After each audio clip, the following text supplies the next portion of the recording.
Thank you. We appreciate that. And I think I'll get us started. So again, my name is Adam Klepitar. I'm interim provost. My pronouns are he, him, his. And I just want to welcome you all to the 2021 Falconer Awards. And again, a virtual ceremony this year, though we might be running towards an actual in-person ceremony next year. On behalf of President Kennedy and the faculty and the staff of Berkshire Community College, I just want to welcome everyone who has made it to this event today. For the students, you know your students, you know your faculty, and you probably don't know those of us who are administrators as well. But this week is the one-year anniversary of my role as interim provost. So I'm generally the Vice President for Student Affairs and Enrollment Management here at Berkshire Community College, but for the last year I've been both the Chief Academic and Student Affairs Officer. And in my first week of doing this job a year ago, we had the Falconer Awards, and I remember trying to pick out which tie I was going to wear, because we're on Zoom. I hadn't been on Zoom as much. I didn't know what tie would work well. Today, when I put on a tie, I just had to figure out if I remembered how to tie one. So a lot has changed in the past year, and we find ourselves here together again, and for the students to be recognized, and it's really one of our favorite days of the year. Before we jump into other remarks, I just want to do some housekeeping for today. So there are two ways to view our awards ceremony, and you get to control which view you would like. So if you look in the upper right-hand corner of your Zoom, it says View. And if you can either go into gallery view, and then it'll be like the Brady Bunch, and you'll see everyone on your screen, and you can scroll around. Or you can go with a speaker view indicated by the icon that is one big rectangle with three small squares on top, which focuses only on the active speaker. Our recommendation is that you use speaker view, but please feel free to adjust and use whatever view works best for you. We went over this with some of the faculty, and people got a little confused. Whatever speaker view you choose is only for you. So everyone gets to individualize the speaker view. You won't have any effect on anybody else. Since we're also going to ask everyone to stay muted during the session. So if you would like to celebrate, please use the reactions, and there's a little button at the bottom of your Zoom screen that says reactions with an emoji, and there are a number of different fun reactions that you can use. So please use that to celebrate people, and then also please feel free to use the chat function so that you can share accolades and congratulations to the people that you'd like to do so for. And if you need any technological support, please use the chat to ask for help.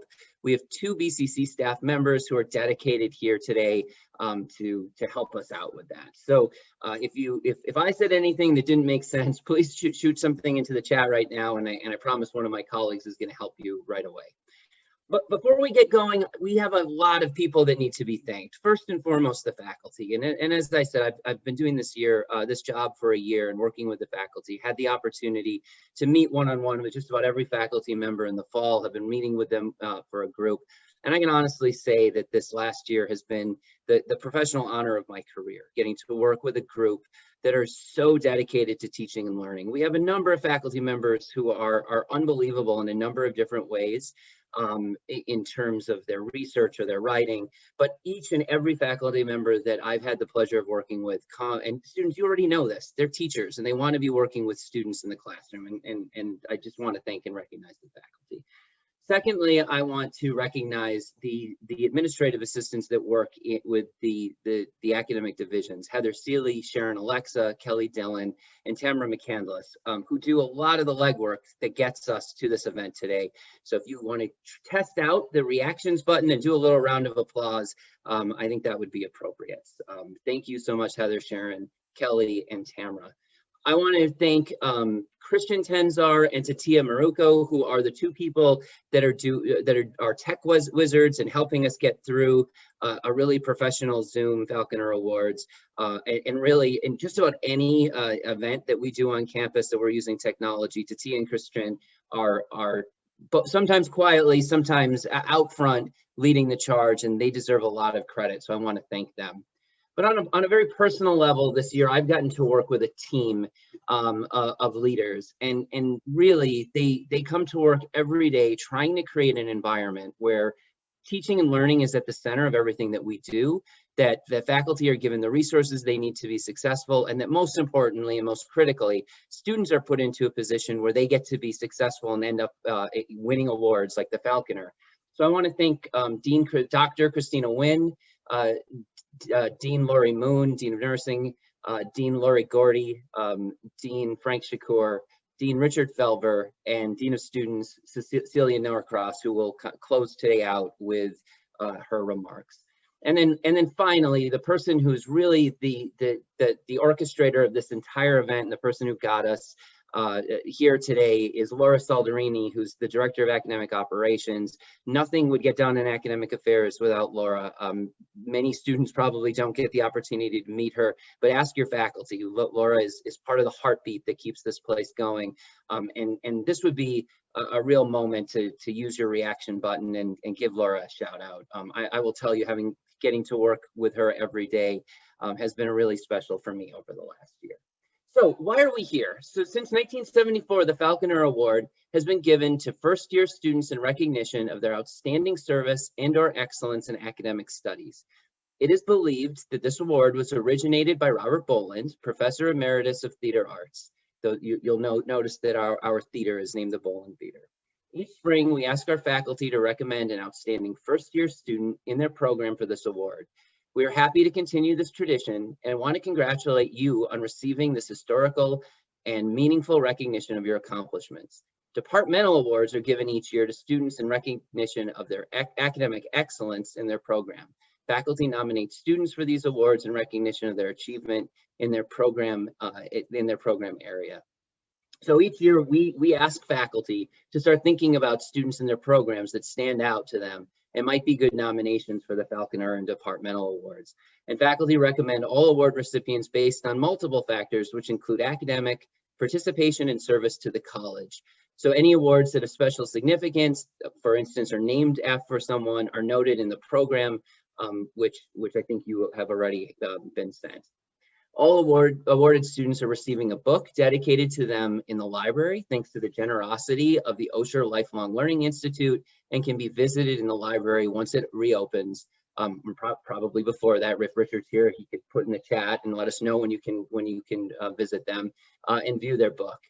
So today, deans are going to be introducing faculty, and then faculty are going to introduce their student award winners. Students, if you would like to make comments, please do so in the chat. I want to congratulate you all again, student recipients. Getting to this point is a real honor, and you've accomplished very, very much. I want to tell you that it's a moment to have a further call to action. You've been recognized because of the potential that you have. Yes, what you've accomplished, but the potential that you have. And we expect to see more greatness from you. I'll just leave you with something that my mom told me. When I was growing up, I wasn't always the best student. It took me a while to kind of get my feet under me. But at a certain point, I hit my stride. And when I was in graduate school, I won the Dean's Award for the top student in my program. And I remember I invited my mother to it was a dessert fest, and I invited her to the dessert fest with me. And she looked at me and she said, "I'm very proud of you and all that you've accomplished, but remember, it's always better to be good than to be smart." So I want to congratulate you all again for your academic excellence, but I'm so touched that this award recognizes more than just academic excellence. It also recognizes the wonderful work that you have done in our community to move forward. So thank you very much. And I, of course, didn't pull up the program. So Laura, I'm going to need your help to remind me which dean I'm introducing first. Actually, Adam, first we're introducing Barbara Lane, our OLLI board president, who's going to talk a little bit about the OLLI connection to this event. Thanks, Laura, and thank you, Barbara.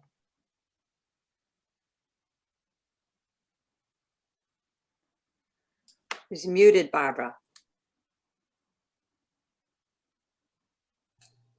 Thank you, Ellen. I'll start over. Adam, thank you for inviting me to participate in today's award ceremony. I am really so delighted to be here with all of you today. For those of you students who were wondering who and what OLLI is, that's OLLI. We are the Osher Lifelong Learning Institute at BCC, and we're basically BCC's non-credit continuing education program for people age 50 and up. So in a way, we're your fellow BCC students. Though I have to admit that we have it a little bit easier than you do, since we don't receive grades, we don't take tests, and we don't write any papers. We participate in OLLI because we enjoy learning just for the love of learning. It's just exciting to think that we might learn something new today, or we might learn to look at things in a different way today.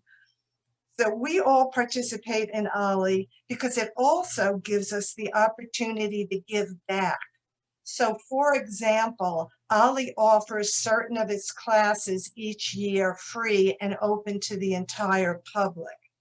It also provides us with an opportunity to volunteer to become a mentor to a BCC student at our Mentoring for Success program that we've run for years. So the members of OLLI are delighted to make a contribution to the Jonathan Edwards Library each year so that books can be purchased in your names and in your identified fields of study, because we see in you, and much more importantly, because your professors see in you, that same love of learning and commitment to community service that means so much to us. So our contribution to your library is our way of recognizing and applauding your achievements to date. We know that when you graduate from BCC, whether you continue on with your education or enter your chosen field, you'll take that curiosity and love of learning and that same commitment to service with you in the years ahead. And you'll become committed, engaged, and valued members of your communities. So congratulations to each of you on receiving these Falconer and Departmental Recognition Awards for your outstanding service and your academic achievement. We know that they are recognition that each of you has well earned. So again, Adam, all of you, thank you for including me in this very special award ceremony. I look forward to hopefully seeing all of you again really soon, only this time in person and on our beautiful campus. So thank you. And next, I'd like to introduce Dean Christina Nguyen to introduce the Business Awards. Dean Nguyen. Thank you so much, Barbara, and good afternoon, all. I am so pleased to introduce the faculty presenting the Division of Business and Outreach Awards. First is Dr. Danushka Peru, Assistant Professor of Economics, who will then be followed by Karen Hines, Associate Professor of Business and also the Chair of our Business Department. Dr. Peru. Thank you, Christina. Hello, I'm Danushka Peru, and I am an assistant professor attached to the business department. And on behalf of the business department, I am honored to recognize Lisa Horacio for the Falconer Award for her excellence in academic work and contribution to the community. Success in college requires continuous effort and relentless hard work, which is a challenge for any student.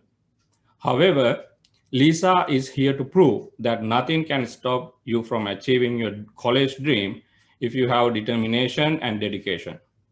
Lisa graduated from Falconer Regional High School in 2002 and decided to pursue her college dream in 2020 after 18 years in absence. She is a single mom with 2 young daughters. She runs a small custom baked good operation. She also works on rescuing abused special needs Rottweilers for last 2 decades.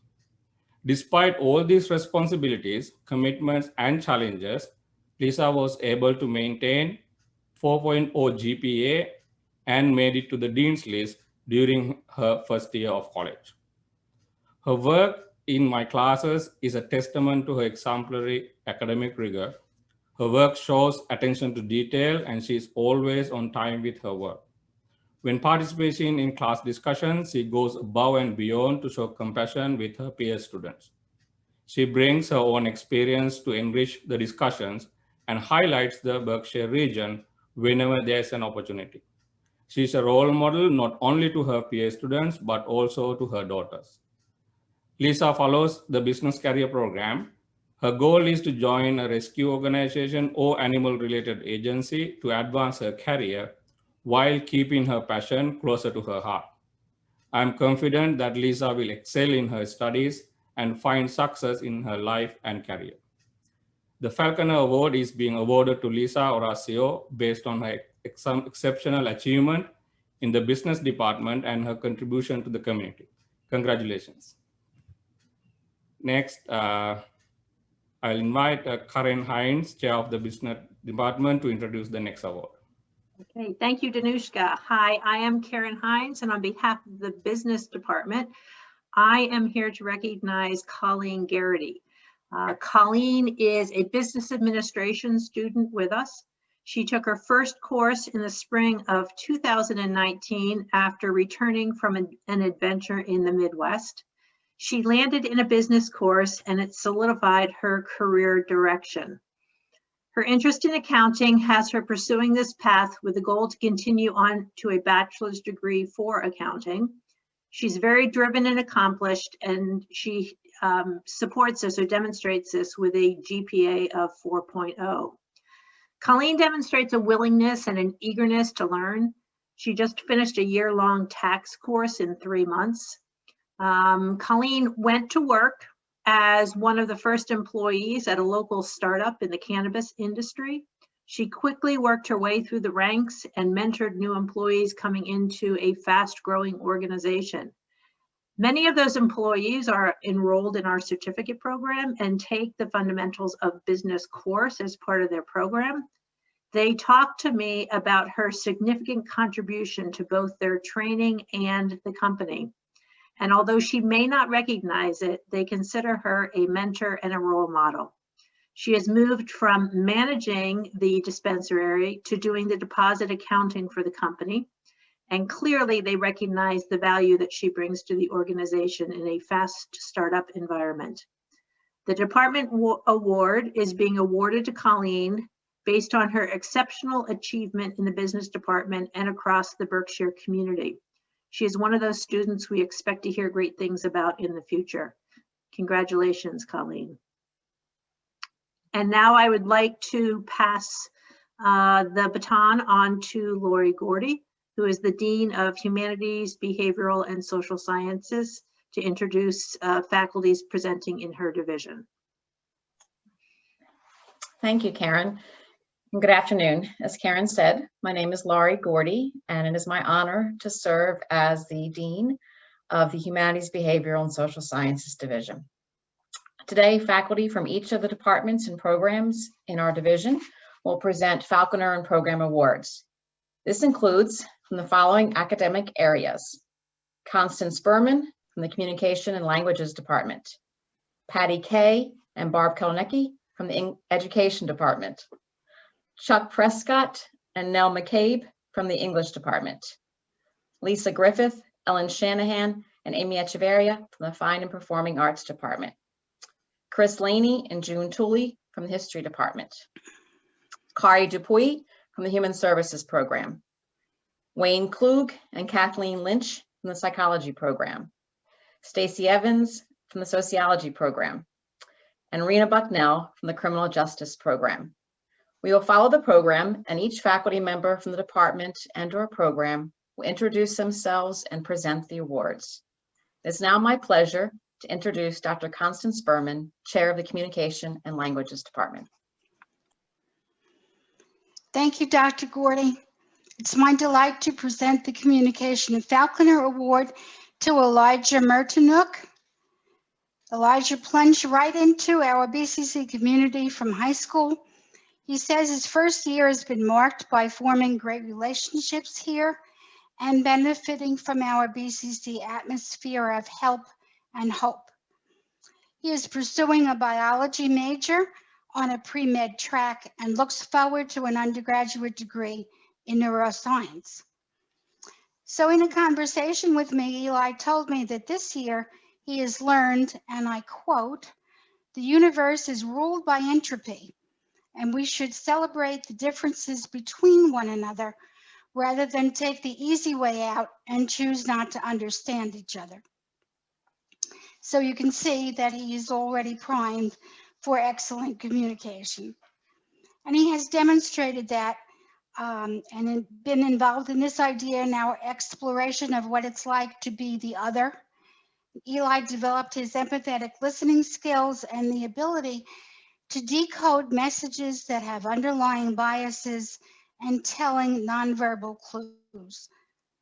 In our Zoom sessions, Eli, and sometimes even his dog, developed rapport and respect for our classmates, carefully listening, vividly sharing his experiences, and clearly connecting them to our current climate and culture. In our course, we conducted research and examination of real-life situations, and you may very well have felt this one too. How do you deal with people who are difficult to connect with because their political beliefs are so far from your own? And we came up with the question on how we can do that when someone we think is obviously wrong and immune to facts happens also to be a friend or a family member. And Eli ran his own experiments in talking with friends of his with opposite viewpoints. And he showed the class that sometimes when dealing with people you can't stand, you have to think about how to bring out the best in people at their worst. Eli projected how to change your own attitude and how to have a gentle sense of humor in stressful times. So Eli, I look forward to your academic leadership next year at BCC and to your being a role model for effective communication, listening mindfully and speaking sincerely and passionately to engage our minds and hearts.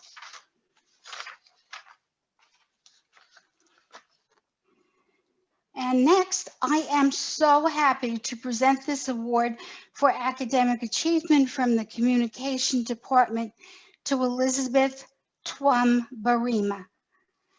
Elizabeth achieves this award as a fluent and elegant speaker of English as her second language, having originally come from Ghana in West Africa.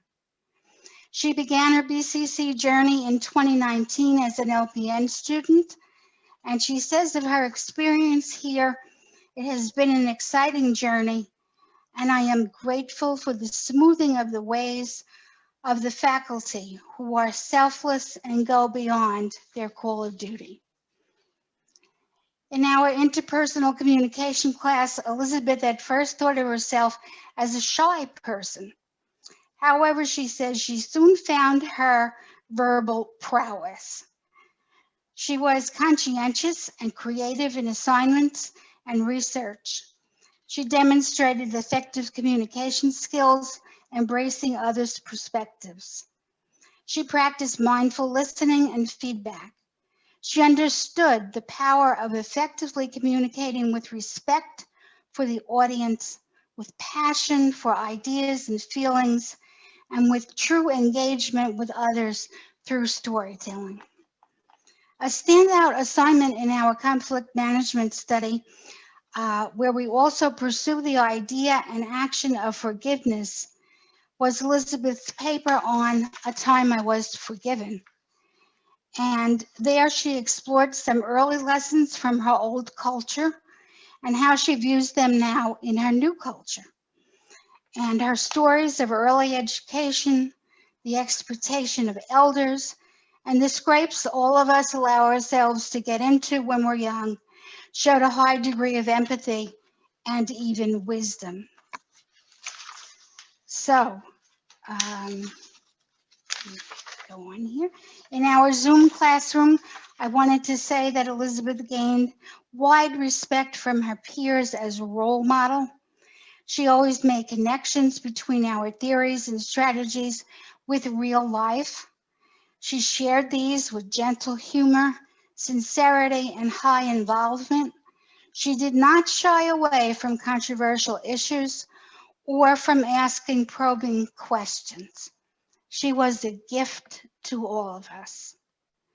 Elizabeth, I look forward to your completing your nursing degree and bringing all the best of effective communication and caring for others in that career and beyond. Congratulations. Our next presenter is Professor Patricia Kay, Chair of the Education Department. Thank you so much, Constance. It was a pleasure to hear about your students. The Education Department is pleased to present this year's Falconer Award to Paige Elliott. Paige is a strong student with a GPA of 3.68. She is exuberant and inquisitive in courses, always participating in discussions. Paige is a great oral communicator, and she cares deeply about the issues in the field of early childhood education today. Paige is enthusiastic and has a great energy. She is a pleasure to have in class.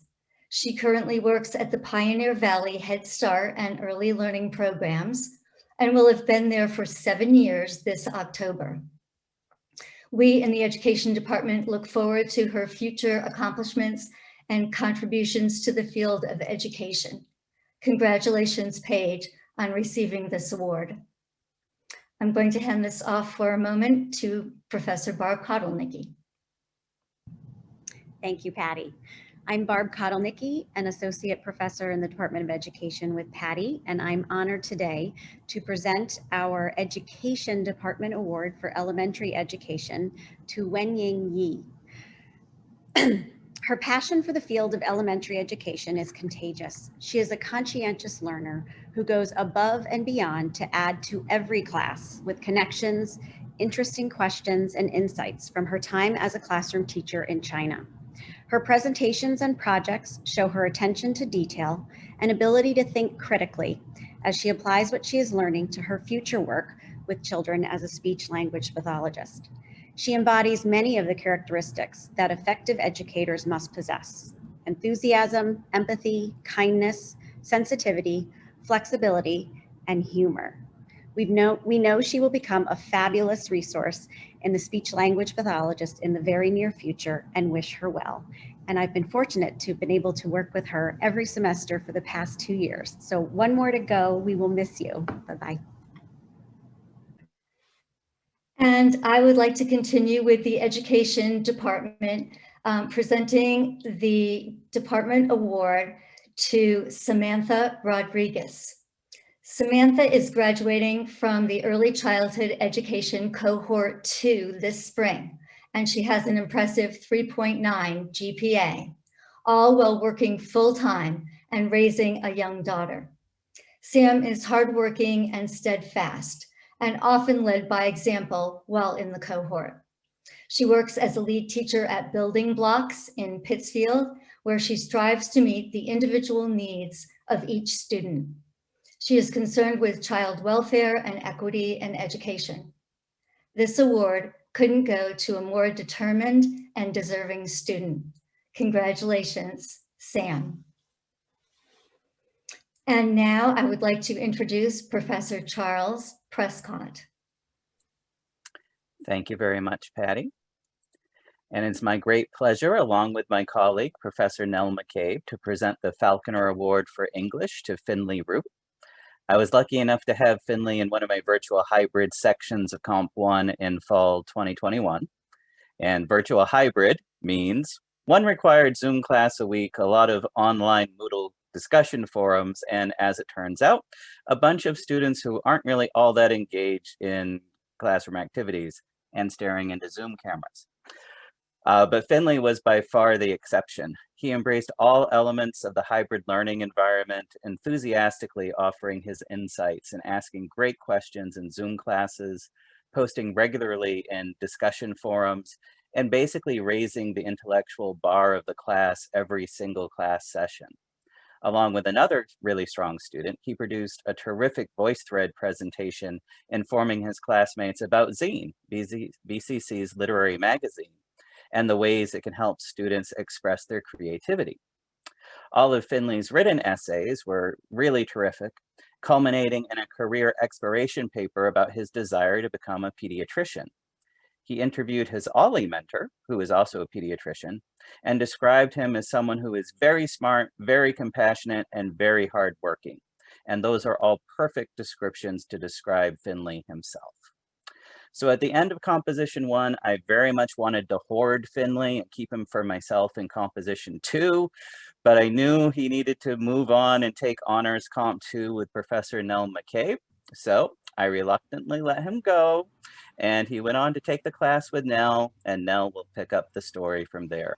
Congratulations, Finley, an honor very well deserved. Thanks, Chuck. I am so glad that you decided to share Finley with me. I'm Nell McCabe, Associate Professor of English, and teaching the Honors Composition 2 class this semester has been such a joy.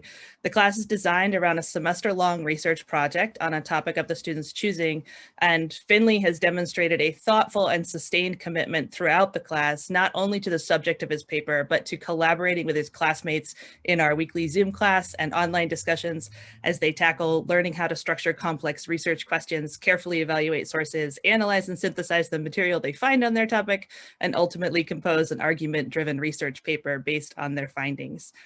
The research paper Finley has been working on for most of this semester, entitled Closed Self, Autism's Shaky Transition to the Big Screen and Its Faulty Representation, explores monolithic and inaccurate portrayals of autistic individuals in film and television, and the negative impacts that these stereotyped depictions have had on the public's perception of autism, as well as the division such representations have had on the autistic community. His work on this project is an excellent example of starting from a place of inquiry and going where the evidence leads you. He brings his own investment in the topic combined with a broad humanitarian perspective to actively seek out a range of perspectives that look at this issue with fresh, but unflinching eyes. Finley has approached every aspect of this class with intellectual curiosity and a determination to make the most of everything, which is going to serve him so well in his future education and eventual career as a pediatrician. It is rare to have such a dedicated student, someone who devotes himself to his own work and interests while also welcoming his classmates into conversations about the minutia of writing thesis statements, evaluating sources, drafting, revising, and revising again, and taking every opportunity to grow and learn. On a more personal note, it is also rare for me to have a student whom I have known since birth. As his teacher, I am honored to be able to join my colleague, Dr. Chuck Prescott, in presenting Finley with this year's Falconer Award for English. And as his auntie Nell, I am beyond proud to be able to support Finley's incredible intellect in any way that I can. Congratulations, Finley.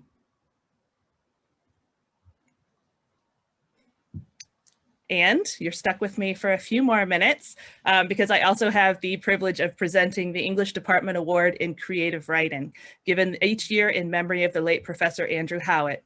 And it goes this year to Deja Nayan for her outstanding work in writing short fiction. I first met Deja when she enrolled in my Intro to the Novel class in spring 2019, which now seems worlds away. From that class to today, Deja has never been satisfied with simple answers to complex literary problems. When a character's actions seemed illogical or a classmate sought to explain away some complex aspect of a protagonist's motivation, Deja was always skeptical. She didn't always voice these skepticisms in class, often waiting until everyone else had left the room or stopping me to ask questions as I wandered around the classroom listening in on small group discussions of the novels we were reading. I should have known then that she would make an excellent fiction writer, but it wasn't until last spring when Deja was a student in my creative writing fiction workshop that I was able to see what it looked like when she gave life to her own characters on the page. Writing fiction is an odd thing in some ways. Stories can be fantastical, and in that particular class, we did have our fair share of pirates and mythical worlds, but realistic fiction can present different challenges to the writer. Stories have to make sense in ways that real life doesn't. But at the same time, that making sense must be intrinsically tied to people and places, and the best realistic fiction embraces the complexity of the human experience. Deja's characters inhabit their worlds as fully realized human beings, capable of making mistakes, experiencing heartache, struggling with anger and forgiveness. who convey the full complexity of the human experience. They are raw and real and allow us to step into another world with them, one in which the character's incredible potential is crushed by the unjust circumstances in which they live, but also one in which the protagonist refuses to allow her understanding of the world, of the people that she loves, and of the place that she calls home to be simplified. Through all of this, Deja has taught me what it means to be a teacher. Deja, you have made me a better teacher by asking hard questions and by refusing to be satisfied with easy answers, and by writing stories that speak to the truth of your experience with honesty, empathy, and complexity. Deja is currently enrolled in the nursing program, and I have no doubt that her deep empathy and awareness of social justice will be of great benefit to her future patients. It is with great pleasure that I present you with this year's English Department Award for Creative Writing. Congratulations, Deja.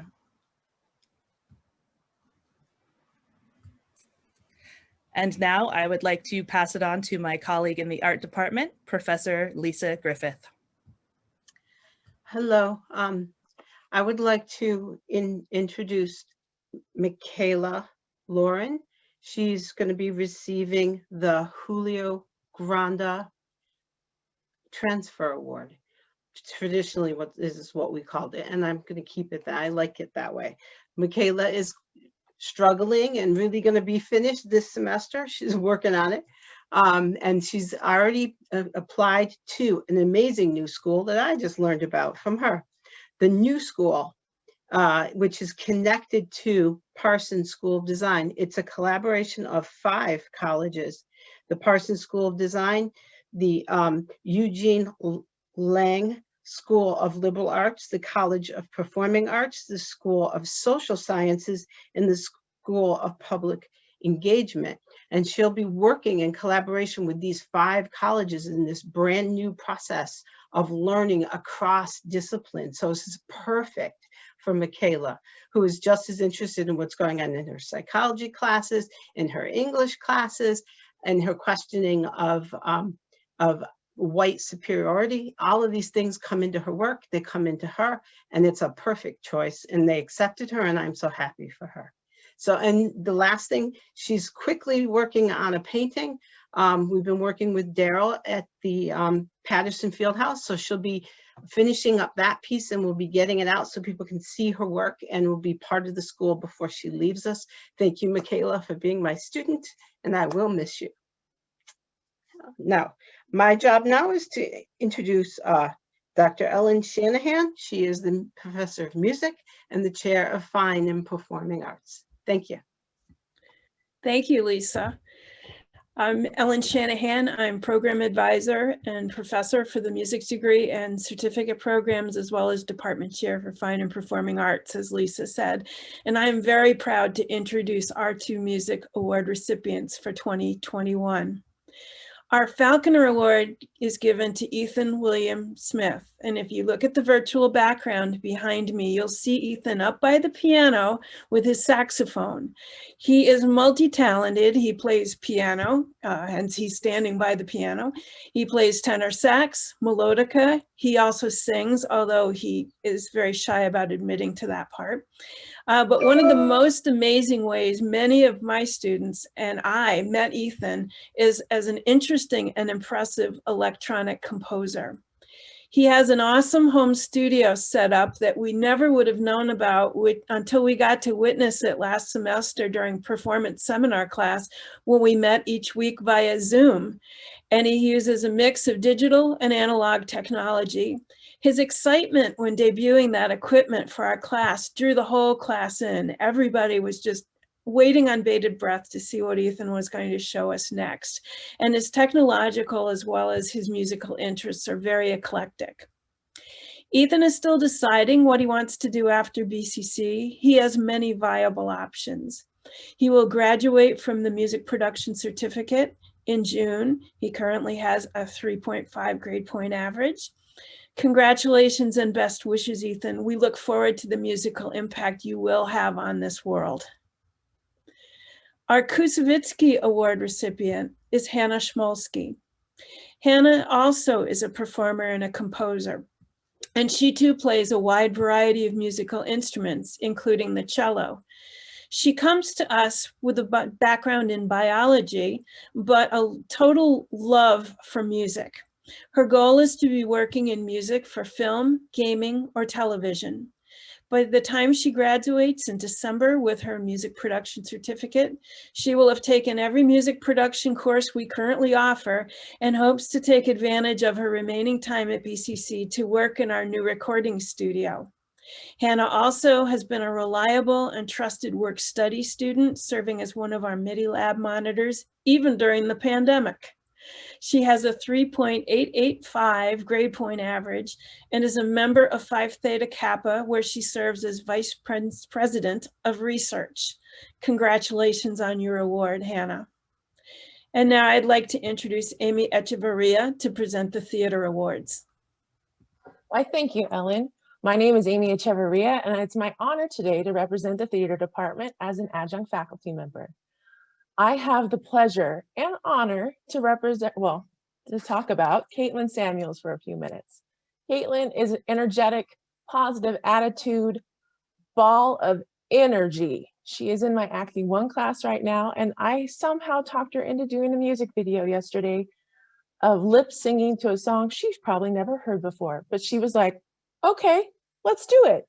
That willingness to try and be silly and get creative is a great quality for an actor. And this is exactly what she needs, because she is a bubble of joy to have in class, to talk on Zoom, just in an email. She is what we need, that breath of fresh air in our department. I am so over the moon to tell you that both of the recipients today are in our spring scene productions. That's a tongue twister. So you'll be able to see both Caitlin and Kathleen in this. You will be able to see it May 28th, and you'll be getting more information, I promise you, on that one.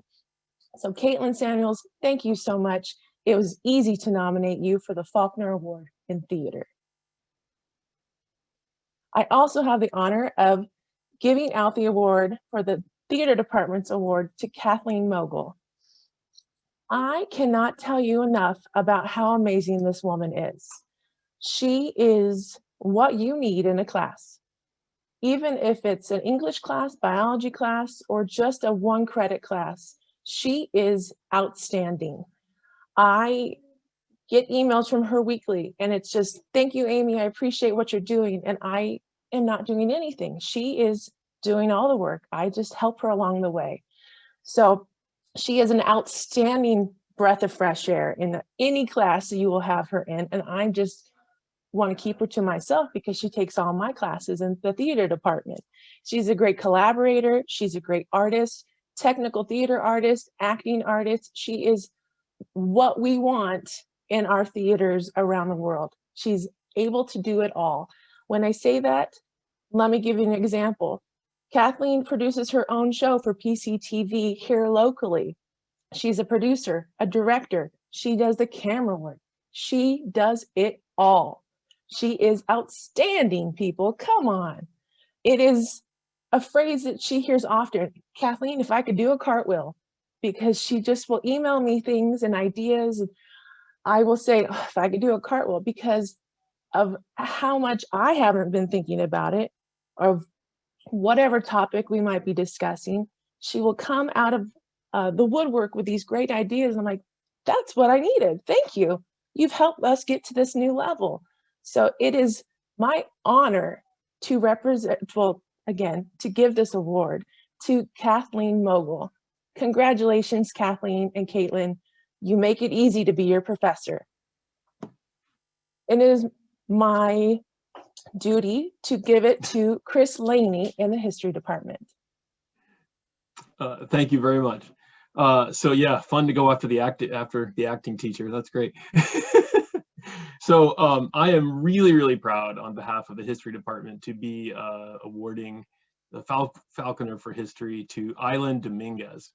Aylan was born in Buenos Aires, Argentina, lived in Tigre, Argentina, and but says that she practically grew up in the Berkshires. So good, we can claim her. That's great.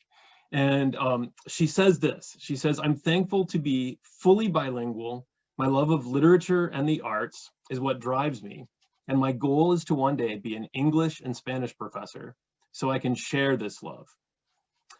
She also dreams of being an author, and I can tell you from reading over the course of a couple of semesters her work, I think she's got a really good chance. She's a terrific writer, and best of all, in the classes, she brings in her experiences from Argentina and from her culture there into they're world history classes, so it's perfect. And I have learned a lot from her as well as the other students, so it's been fantastic. She works full time, as a theme that we've heard with a lot of students here today, which is also why she's not here, I think, today, because she's working. She is also heavily involved in the community, and one of the things that she does, which many of you have probably seen her and didn't know it, is perform with the Brazilian samba group Berkshire Bateria. So she's just super cool. Yeah. Anyway, I'm really happy that she's getting this award, and hopefully that we can see her again in the near future performing in the area. So with that, I'm really pleased to pass this on to Professor June Tooley, who is the Chair of History and Government. Thank you, and congratulations to everybody. I'm June Tooley, a history professor, and it's my honor to give the Edward and William Tyler Award presented to a history student by the Peace Party chapter, Daughters of the American Revolution, to Alexandra Salazar. And I am so sad to say she's not here because she's just lost a family member to COVID. So please, let's keep her in our hearts. And I've only had her one semester, but she is dynamite. And so I wanted her to tell her story in her own words. So these are her words. And she starts with, "I love history." And, you know, she had me right at the title there. She says, "Since I was a little girl, I started to develop a tremendous interest in history. I was a sick child diagnosed with cancer in my collarbone and my right shoulder. I spent a long time in clinics. I remember my father always told me about how our family came to the American continent, the many adventures from their countries to arrive and settle in America. We have two heroes in the family, General Simón Bolívar Palacios, the liberator from 7 countries in South America. He tried to form Great Colombia. The liberator asked help from Admiral John Illingworth Hunt. And Simón Bolívar Palacios is who gives the independence of Colombia from Spain, England, and France. She says, my fascination with history grew was when I went from vacations to the family farm far away from the city where I grew up. Whenever I was in Galway, I saw the Inca tombs. I was young enough in my mind to have many questions, and I'm trying to know about the Inca's culture. I had the opportunity to go to the ruins of Inca Pirca. Many years ago, you had to travel by car for a few hours, in incredible ruins in Inca Pirca. Quichua is a Quechua word that means wall or wall of the Inca. It's the name by which this pre-Columbian site in the southern Andean region of Ecuador is designated and located at 3,160 meters above sea level within a unique natural landscape. And she concludes, later, I am traveling to different countries, and I was always so interested in their history and the ruins. When I went to Europe, I found a lot of history. I went to Spain, a field where there was a big battle between Christians and Moors, Batalla de Navas de Tolosa. On July 16, 1212, the Christian coalition made up of some 70,000 soldiers led by Castile defeated the 120,000 Muslims of the Almohad Empire in the north of the province of Jaén, along with Despeñaperros. That victory marked the Muslim decline and the beginning of the final phase of the reconquest. I can feel the pain and the smell of death in that place. The more I went to other sites, history calls my attention. I love history, in particular the class with my professor, June Tooley, and that pleases me very much. This is what she does on vacation, you know, she gets all the information. And it is also my pleasure to give the award to Eric Simmons, awarded to a history student in memory of Mitchell J. Mulholland, who was important in developing the history program here. And I've had Eric for a couple of semesters. He's literate, he's articulate, he's tons of fun in class, has lots to say in his writing and in his discussions. But when it came to describing himself, he was a man of few words. So this is what Eric says. I'll be going to UMass Amherst in the fall for their archaeology program and also pursuing a minor in history. Also, I wouldn't be able to attain anything that I have at BCC without the loving support of my wife, Cassie, my two beautiful children, and my ever faithful dog, Harry. I am deeply honored for the nomination for the award and humbled by receiving it. And, you know, when you teach history, you're really happy in the middle of the semester when somebody says, gee, history isn't so bad. I thought I hated it. And then there are people who actually say, well, you know, I kind of like history now. And then you have this special few over the years who go on to be professionals in the field. And so I'm real proud of Eric and I'm happy for you. Congratulations. And I now am passing the torch to Dr. Kari Dupuy in Human Services. Hello, everyone. The Human Services Program is happy to nominate Tyra Kennedy for the Falconer Award for Human Services at BCC. She has shown a strong work ethic and has been a responsible and hardworking student.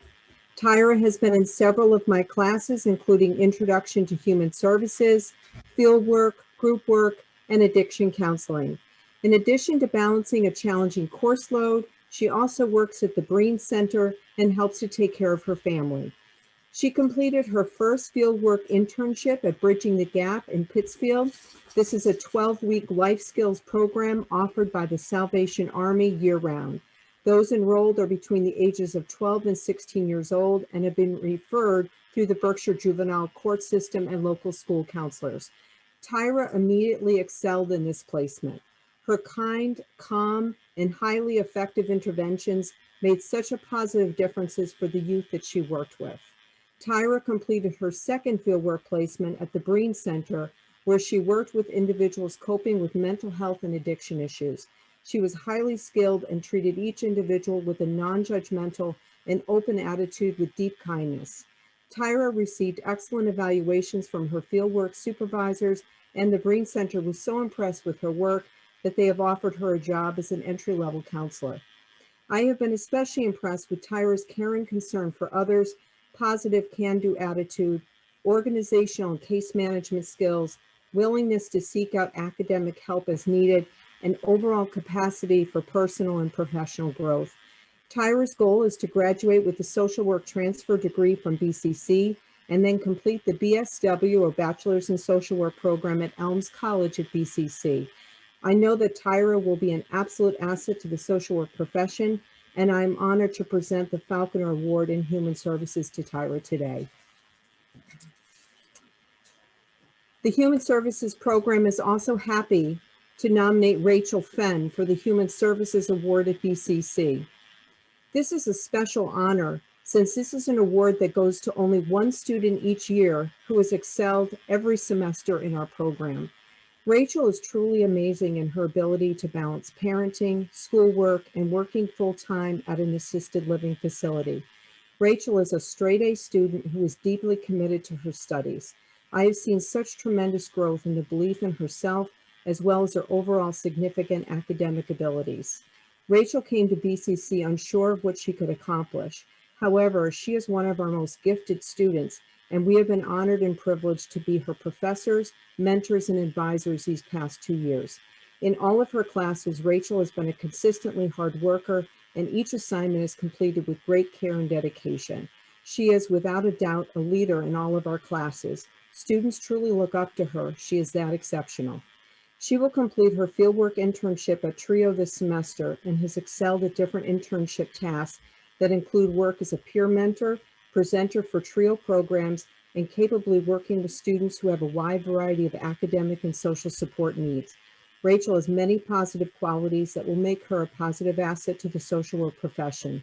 These include a deep commitment to ethical practice, warmth, humor, kindness, positive attitude, approachability, and always looking for ways to grow personally, academically, and professionally.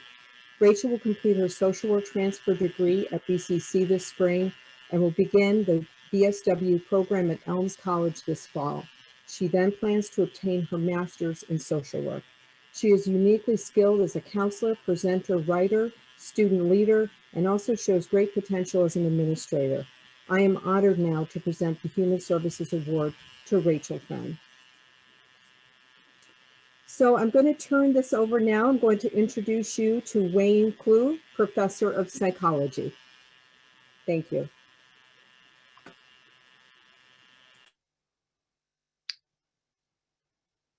Thanks, Kari.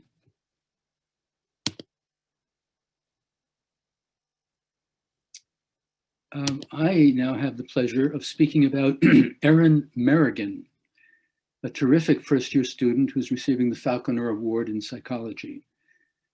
Erin's been a professional baker for many years and recently decided it was time to make not another pastry, but a change. She's now studying here for a career in healthcare, so she's well placed in my intro psych class. All of her careful attention to getting her bread ingredients just right, making the best possible chocolate chip cookies, and decorating cakes just so. I didn't know this, but these skills are transferable into academia, as she's demonstrated.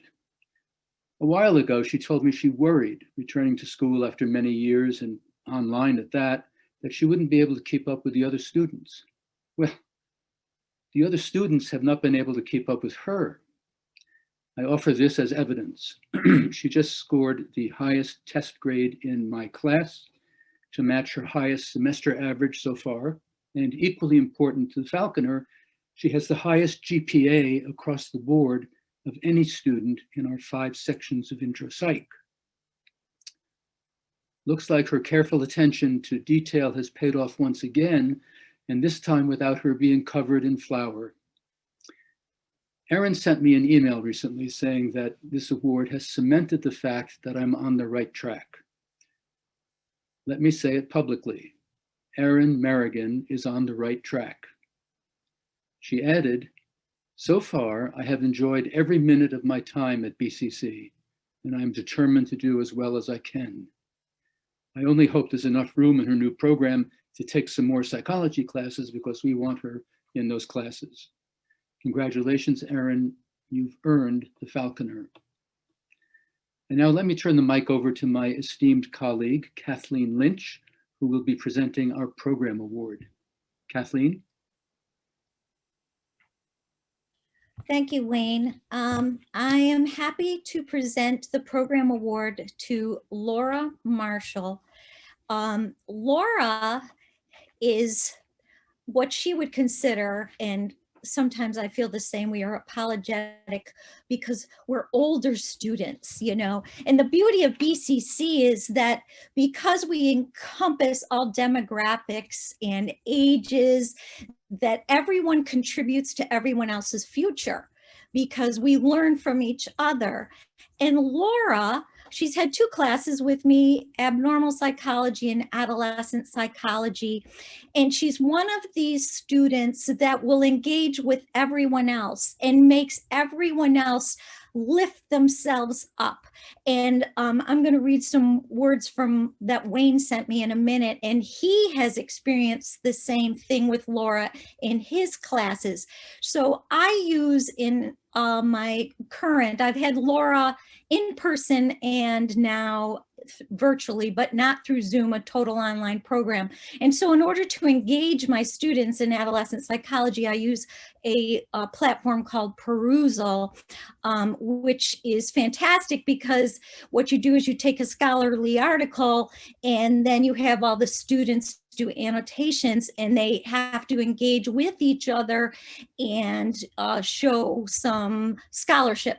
And so Laura, more than anyone else in this class this semester, not only makes very profound comments, annotations, but she also cites other sources.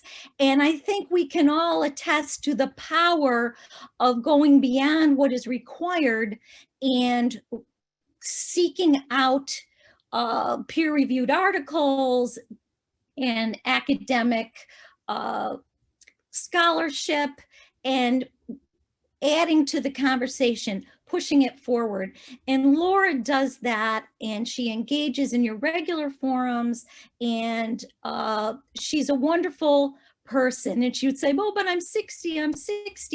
And but you know what, 60 is the new 40. And I think we're all we're gonna move forward. And Laura has taken on health and wellness. She actually is going to be doing Reiki, and I applaud her for understanding the value of having a psychology degree when pursuing something, not necessarily psychology in a psychological direction, teaching or counseling, but understand the importance of health and wellness. And if nothing, we have learned through COVID the importance of health and wellness to our society. Let me read what Wayne has written about Laura, and this is, I'm quoting Wayne here. Laura Marshall's wisdom has enriched 2 of my classes, an on-campus intro and a virtual psych of war. In that class, she became an unexpected teaching assistant, responding not to just one I required, but to every forum post her fellow students had written.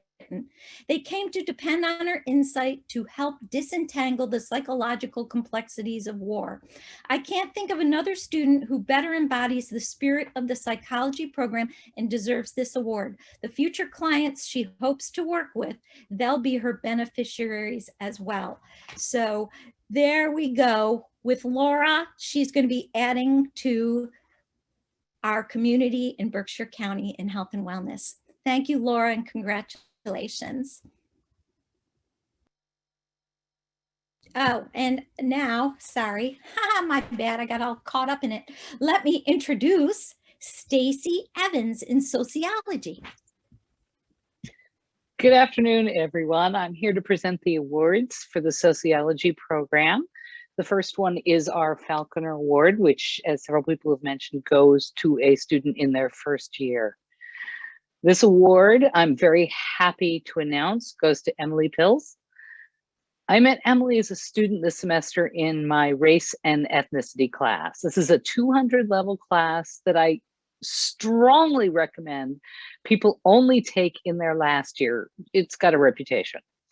It's challenging, it's a lot of work, it's a lot of deep thinking. It requires that you shed what everybody knows and think more deeply about what we can dig up in the world of sociology. And she came in and excelled immediately.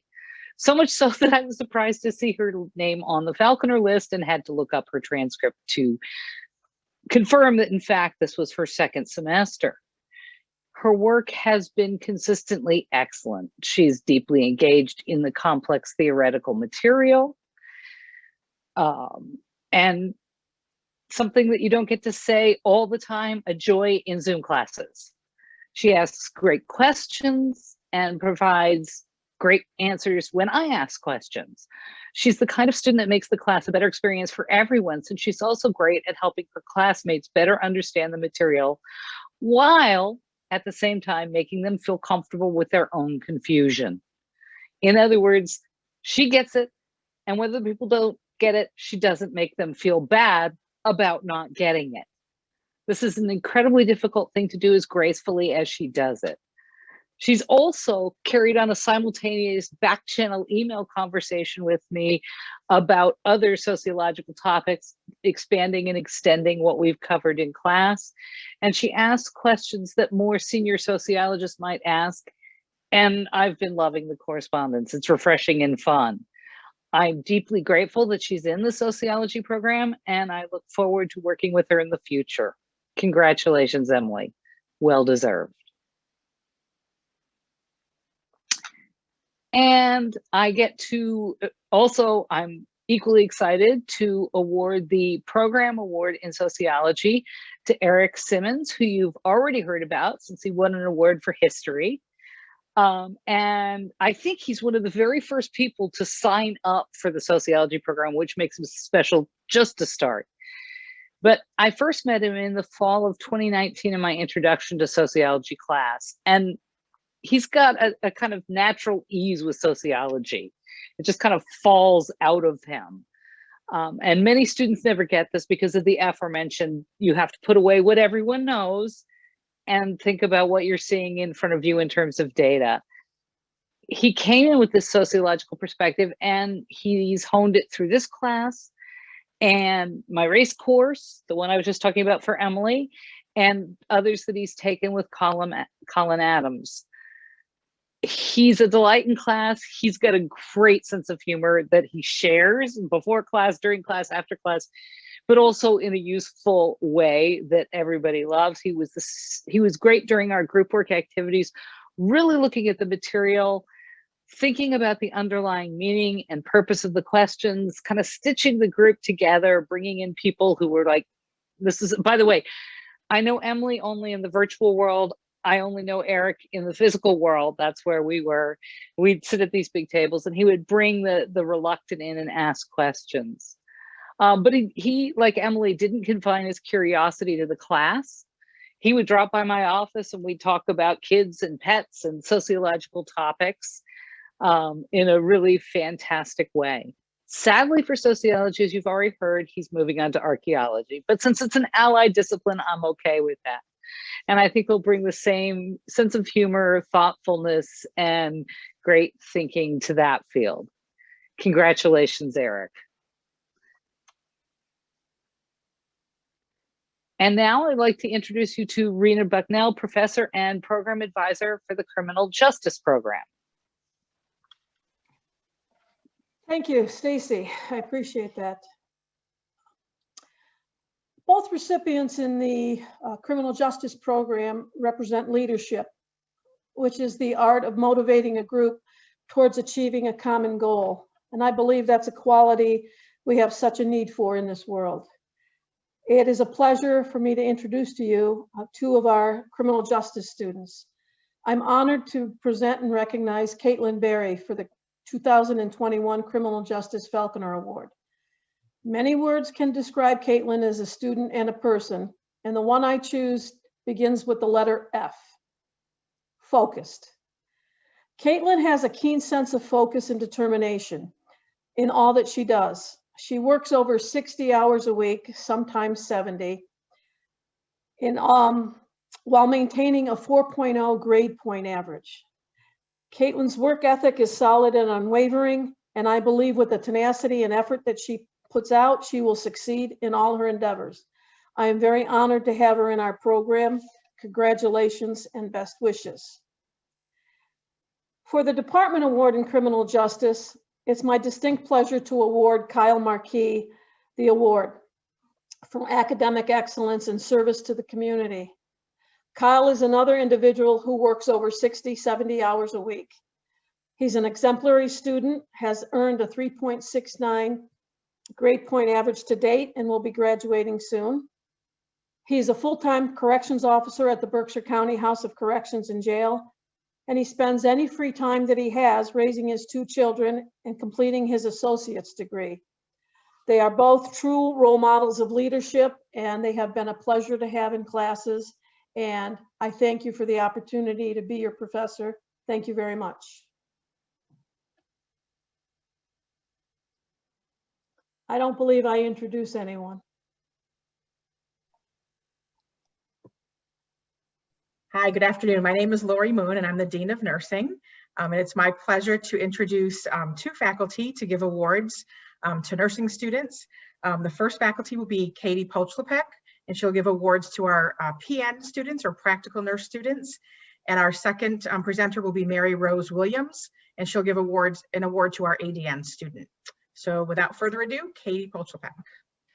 Thank you, Lori. I have the pleasure of awarding Natalie Weeks the Falconer Award.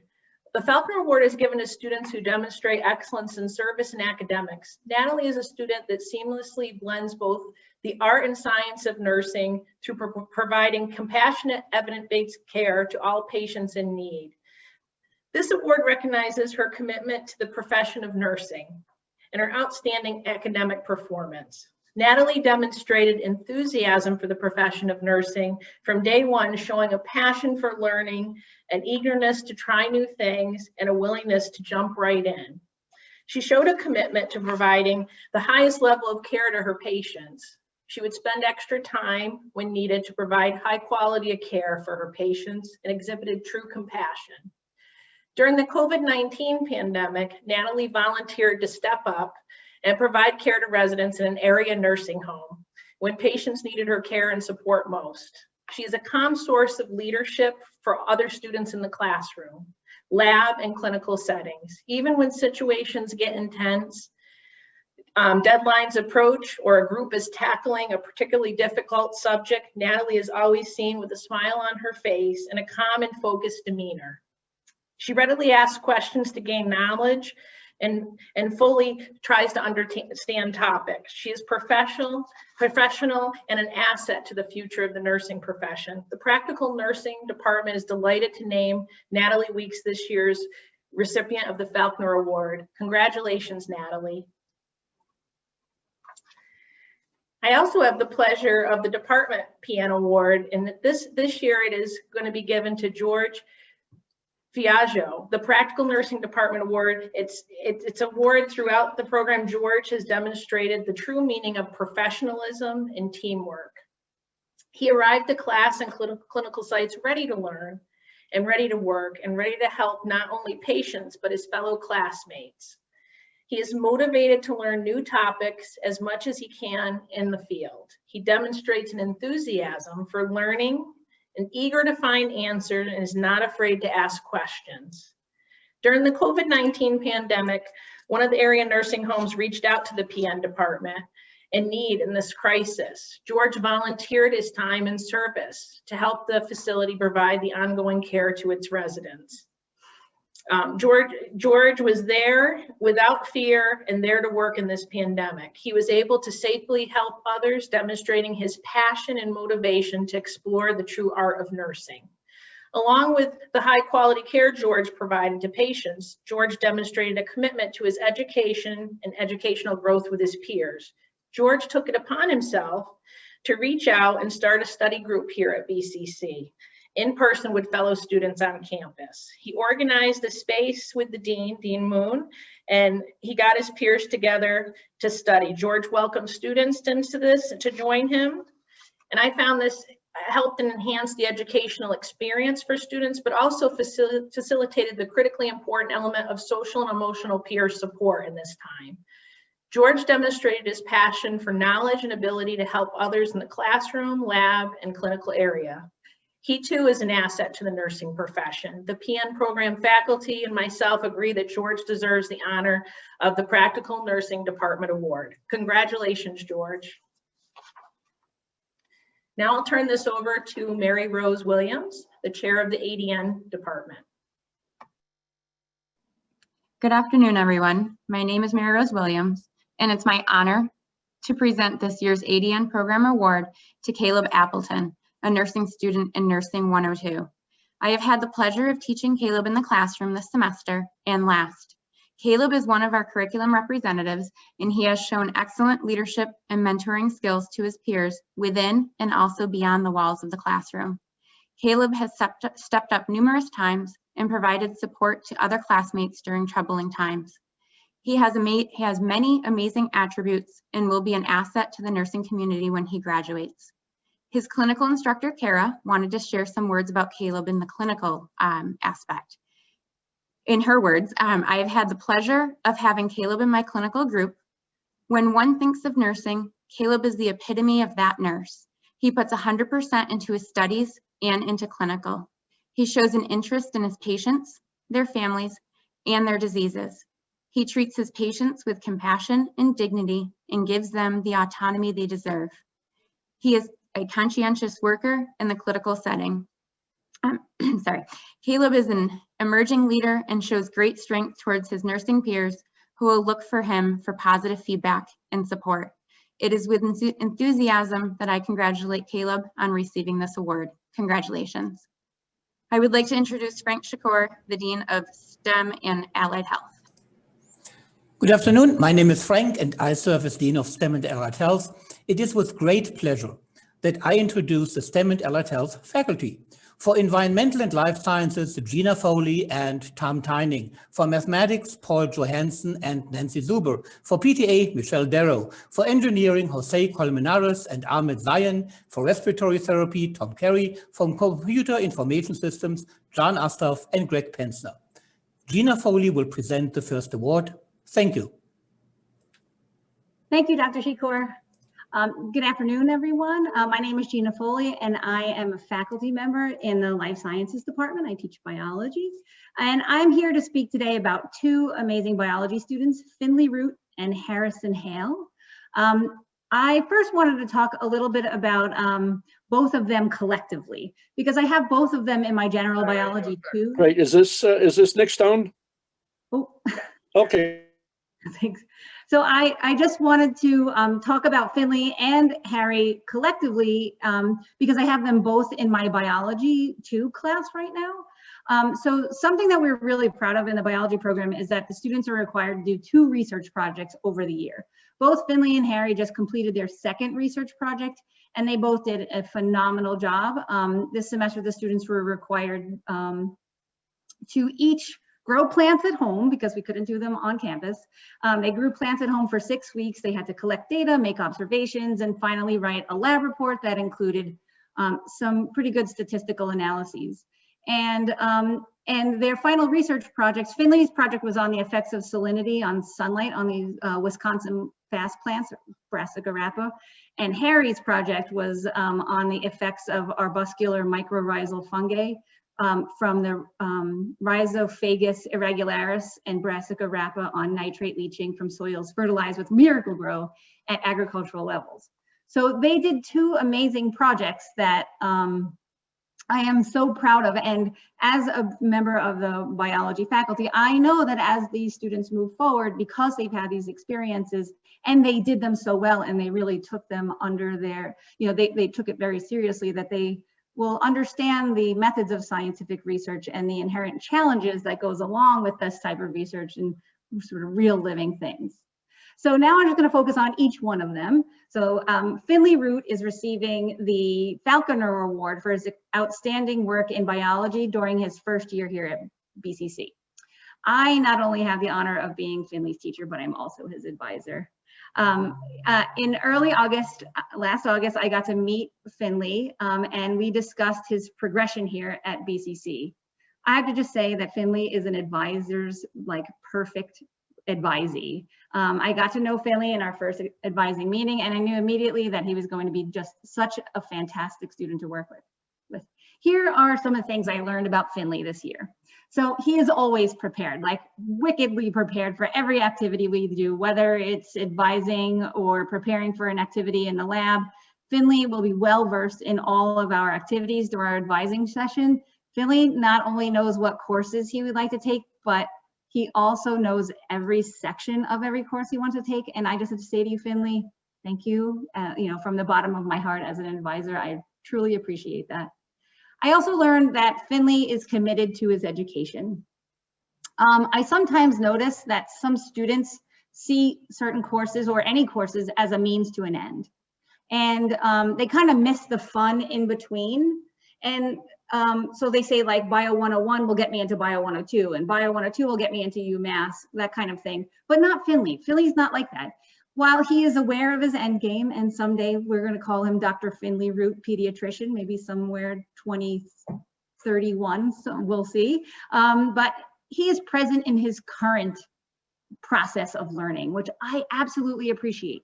I'm not sure how such a young person gets to be like that. Maybe we're going to thank his family for that, his Auntie Nell, but he is so committed to being present in his education. And I think that's a really special trait of a young person. And I know it's going to help you, Finley, as you move through your life. And my last little thing, I've learned more about Finley, but last thing is that Finley really truly wants, Finley wants to give back, right? So he's quite intelligent. I think that Nell and Chuck really discussed how he really truly is special in his ability to understand challenging material. And he works really hard but he recognizes that what he's doing is hard. He recognizing the biology program and all that chemistry you have to take is really hard. So he created a study group, an online study group, to give back to his, the students in his program, because they can't sit into our little fish bowls and discuss with each other the challenges of being in specific classes. So he created an online environment for that. So that's really quite amazing. So congratulations, Finley, on receiving the Falconer Award. You deserve it, and I absolutely cannot wait to watch you shine through your years at BCC and beyond. Congratulations. So now I'm going to now discuss Harrison Hale. Harrison Hale is receiving the Departmental Award in Biology, and both Faye Reynolds and I nominated Harry for this award. So Harry, similar to Finley, is always prepared, he is aware, and he is so enjoyable to be around. So lucky for me, Harrison is also my advisee, and we also met this summer via Zoom.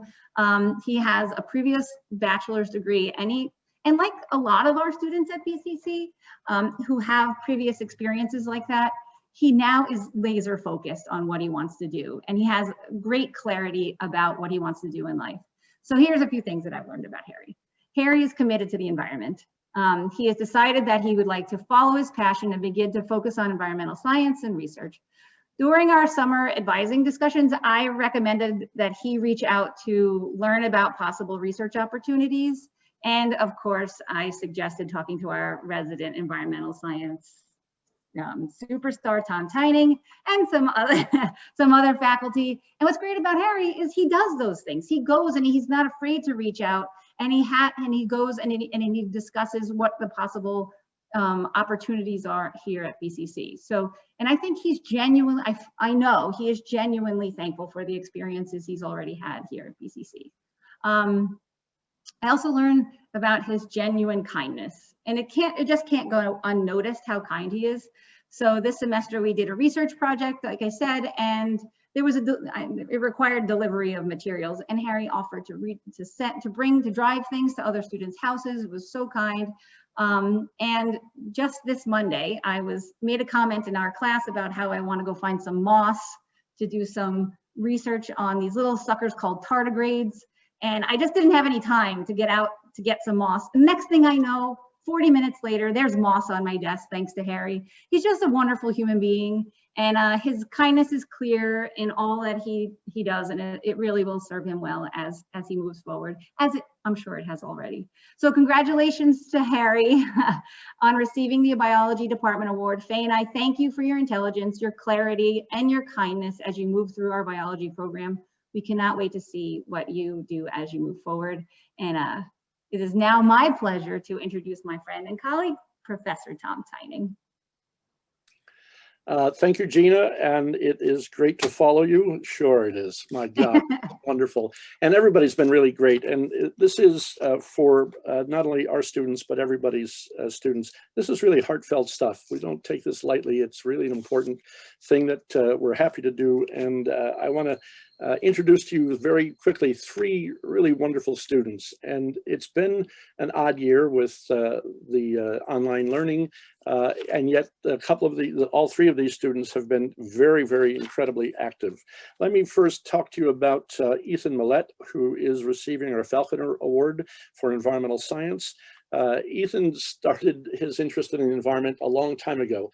And in fact, many of us in the environmental field began this as kids. And most of you already remember when you were kids, you were out watching birds, looking at wildflowers, taking walks in the woods. It doesn't happen as much anymore. And yet these students that we seem to have this semester, at least in the environmental and life sciences program, seem to be this cohort of really energetic and exciting people who are doing things. And I mean doing things like we haven't seen since the first Earth Day in 1970, for instance. So Ethan had to do a little project for a conservation class, and he did what he does best, and that is he started in high school his own litter cleanup crew. He recruited students to get out there and pick up stuff. Now, we all remember how trash used to be, those of us who are, well, we're now 40 again, thank you. Those of us who remember the trash that used to be everywhere. A lot of that stuff is not being tossed out anymore because of the great things going on, but there still is plenty of stuff.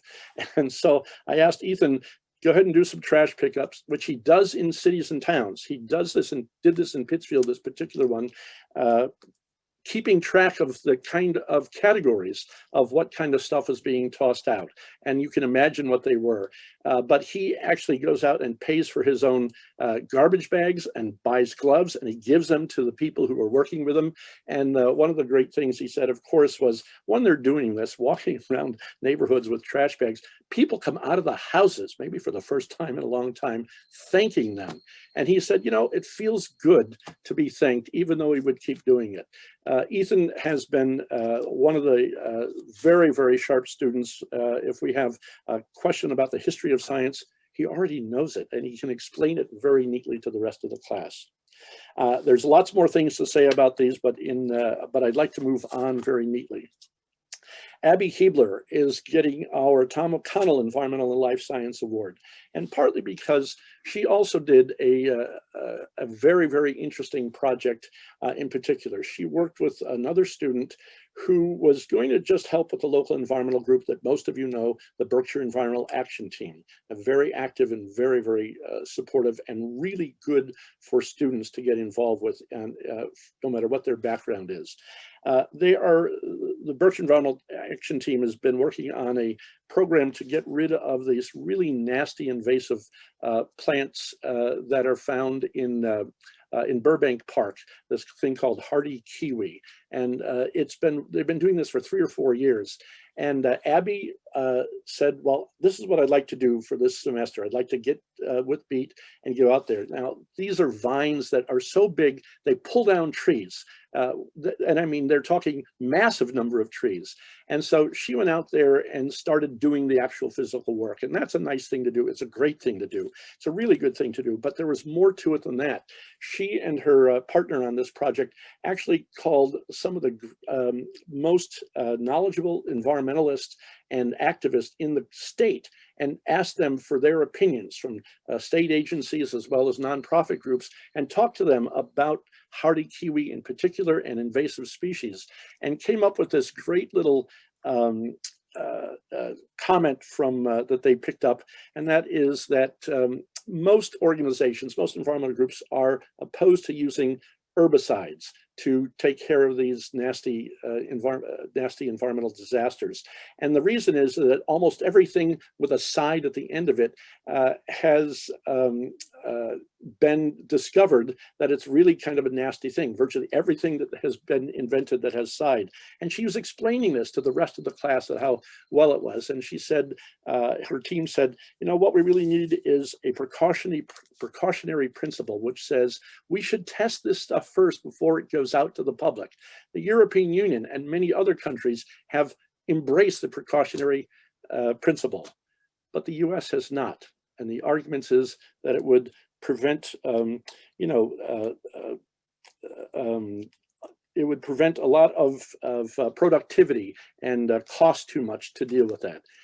She was very good at explaining that it costs less to solve the problems before they happen. And this is a really great story that a beginning student can give to us. Our last person and last student is getting the George M. Hamilton Junior Award. Goes to Leslie Carenza. Leslie is one of the most energetic, vocal, excitable, and brilliantly effective students that we've had in many years. She is got bird feeders. She walks out and has discovered an owl nesting site in her backyard. She goes and visits this thing every single day and sends me 10 or 12 pictures almost every day of this bird sitting there, scratching its head, just looking around. She is dedicated to doing something that I think all of us really liked at a community college level. She's integrating her different disciplines, integrating different types of courses that she's taking, whether they're environmental sciences or English or history. And this is really what makes us different, I think, than almost any other school. Leslie is the perfect example of a student who is taking a bit from all of us and then making it her own and telling the stories the way they should be told. At least that's what I think. So congratulations to Ethan and Abby and to Leslie for these awards from our environmental science program. And thank you so much for the work you do and the work we expect you to continue to do. So thank you very much. Now, I think that do I introduce Paul Johansson, who's about to take over for mathematics. So Paul, go ahead. Thank you very much, Tom. I appreciate that. I am Paul Johansson. I'm a adjunct professor in the math department and have been for 8 years. I just had to look that up. It's my honor to present the Falconer Award to Cami Deal. And as a statistician, I have to put in a little mini lesson, which is, as all the faculty can attest, we have to make these decisions midway through the semester. And particularly for newer students, there's always some uncertainty about, is their track record gonna bear out through the rest of the semester? But here's what I knew about Cami when I nominated her. First of all, I knew she had a 4.0 grade point average. I knew that she was tied for the top midterm average in my statistics class, actually, with another Falconer Award winner, Erin, in psychology. I knew that she had perfect attendance, and I knew that she had met all of the deadlines in class. I have my students do a semester-long project, and at the beginning of the semester, it doesn't always seem very pressing to make sure you do things like pick topics and find data. But Cami was very good about meeting all of those deadlines. And I'm very pleased to report that she continued all of her hard work and hard effort through this point in the semester. She now has the highest average in class, I will say, on weekly quizzes. And just this week on Tuesday night, she presented her semester-long project. And what she chose to do, not surprisingly, was look at rising levels of student debt across the United States. And there are a couple ways that she went above and beyond, which is not at all surprising.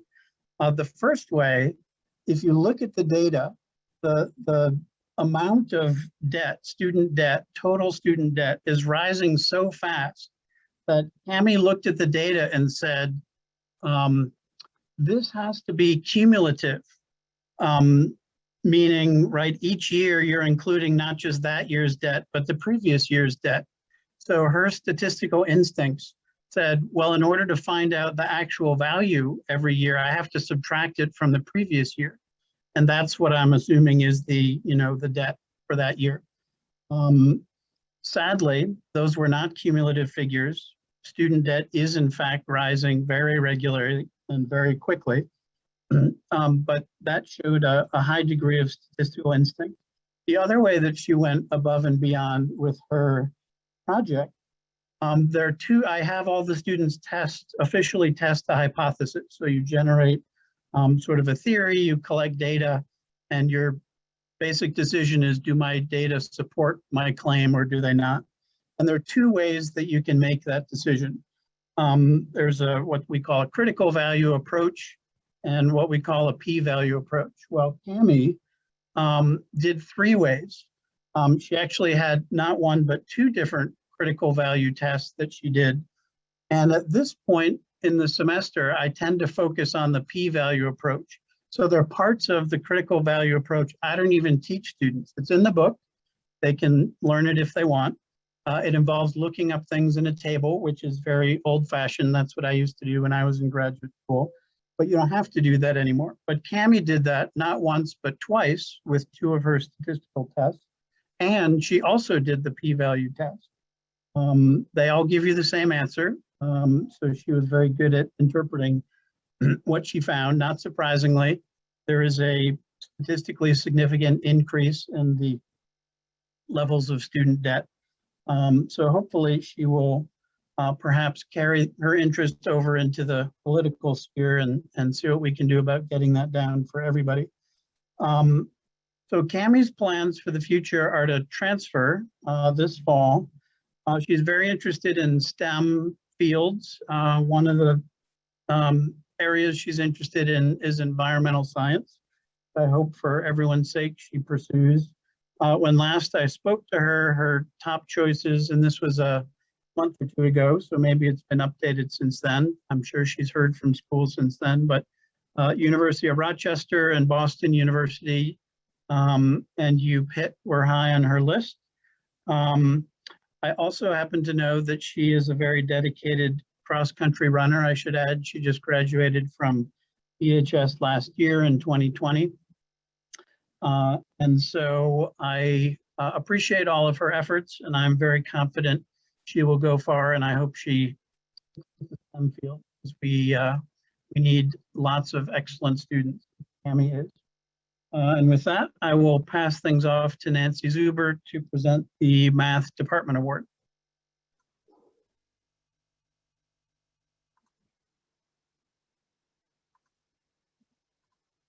Hi, everybody. I'm Nancy Zuber, and let's see. Yep, I'm Nancy Zuber, and I'm a math professor here at BCC. And it's my pleasure to introduce you to Trevor New and present him with the Mathematics Department Award. Trevor is graduating from BCC with a degree in engineering, and then he's off to Western New England University in the fall, where he'll major in mechanical engineering. Trevor has been in 3 of my classes, Calculus 2, Calculus 3, which is multivariable calculus. I like to say that's the course where calculus moves into the real world, and linear algebra. So your program probably says that the math award is given to the student who demonstrates excellence in a math course. Now, being an engineering student, Trevor has to take quite a lot of math. In addition to the 3 courses that I taught, he's also taken 2 more with Professor Chantal Rhind. So Trevor is receiving this award not just for excellence in one math course, but in all 5 of these courses. I mean, that's really saying something. Now, I could elaborate on Trevor's success in math, his good study habits, the excellent quality of his work, his attention to details. I could say a lot more about that, but suffice it to say that Trevor has just hit a home run in all of these courses. I mean, he really has. I started to wonder if I was even challenging him at all. You know, he's just a great math student with a wonderful attitude. And I might add, he's demonstrated remarkable resilience over the past year or so. Now, Trevor has a dream, and that dream is to work for Ford Motor Company, and in particular on the Ford Performance team. So in case you don't know what that is, it's the part of Ford specifically involved with motorsports and racing. He's already building a pretty good resume for that. Not only is he getting this award and the engineering award in a few minutes, but in the summer he works at Saturn Industries, which is a CNC machine shop in Hudson, and he enjoys working on his truck in his spare time. Trevor also helps out some neighbors throughout the week, enjoys working out and golfing with his friends. So Trevor, congratulations on all your accomplishments. Thank you for being at all of those 8 o'clock calc classes. Thanks for doing those hundreds and hundreds, maybe even more than 1,000 calculus problems. You know, hey, it's math, that's what we do, we solve problems. You've been a pleasure to have in class. You're one of BCC's best, and I'm so very happy for you. So now I'll turn it over to Michelle Darrow, professor in the Physical Therapy Assistance Program. Thank you, Nancy. Nancy said, my name is Michelle Darrow. I'm professor and program advisor for the Physical Therapist Assistant Program here at BCC. I have the honor of representing the PTA program in presenting the Falconer Award to Megan Kane and the PTA Program Award to Austin Martinka. Megan, who holds a 3.9, was a professional dancer, is a Pilates instructor, and a proud wife and mom. Austin, who holds a 3.8 GPA, is an avid outdoorsman who's making his family proud as the first-generation college student in his family. Now, keep in mind that in the 27 years that I've been at BCC, I've only seen one student with a 4.0 GPA in PTA. So 3.8 and 3.9 are pretty amazing. I'd like to share some characteristics that both consistently demonstrate, not because we're at the end of the program, but because both of these students deserve, because both of these students deserve their own accolades, but I want to show their example of great teamwork. These are two incredible first-year PTA students who both demonstrate attributes that are expected in the healthcare profession. They're caring and compassionate people. This was obvious with their work in the Village of the Berkshires project, which is a project that helps elders stay in their homes. The PTA students taught members about fall prevention. Megan and Austin's interactions with the village members provided a window into their ability to listen and to communicate. Both are exemplary students who demonstrate a devotion to lifelong learning. They often ask questions tied to articles they've read just for fun, facilitating discussions that are clinically applicable in the content of the day.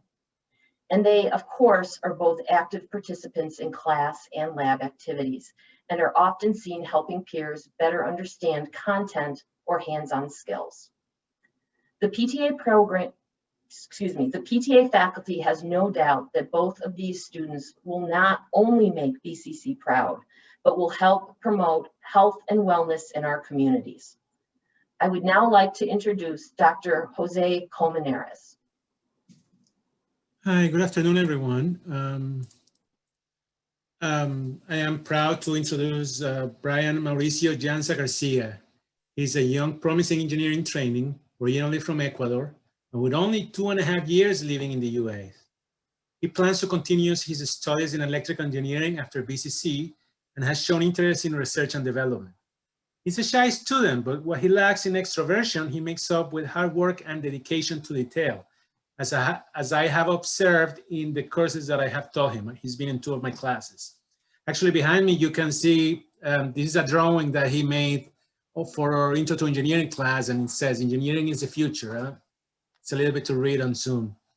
Brian also has a knack for sports, mainly soccer, but also volleyball. Although these days, his engineering studies take most of his time. We're happy and proud to have him chosen as his initial path, what is shaping to be a successful career in electronics, and we congratulate him on this Falconer Award. And the next person to present an award is my colleague, Dr. Ahmed Sayan from the engineering program. Thank you, Dr. Colmenares. Judging by the length of Jose's speech and mine, I'm confident in saying that this is a department where we're state paid to be terse. Good afternoon, everyone. Thank you all for being here. As Jose mentioned, my name is Ahmed Zayan. I'm a faculty member at the Berkshire Community College's engineering department. As previously kind of spoiled by Nancy Zuber, it is my privilege to announce that the program award in engineering goes to Trevor New. Now, I don't have the longest history with Trevor. I've only known him for 1 academic year, but I've had him for 4 courses. And to say that he's a brilliant student is perhaps an understatement to that particular term. Trevor showed a deep understanding of the physical and mathematical concepts that governed the topics covered in our class, with one example standing out to me the most when he approached the teaser problem that I presented to the class. This was not a problem that even had a proper solution. It was just meant to test people, like the horizons of students and their understanding of the material, try to see what their thought process is. But he approached it from a very different angle, leveraging his knowledge from other courses and his understanding of some of the mathematical concepts that we didn't necessarily talk about explicitly in class. I often emphasize in our classes that, for anyone in STEM to be successful, you really need to be free in your choice of method to solve a problem. I'm not a fan of dictating certain methods to solve problems or, tests and whatnot. And I thought that he took that particular phrase to heart. He didn't necessarily just stick to the assigned method, to the tried and true method. He tried to explore beyond just the scope of what was mentioned in the text or in our lectures.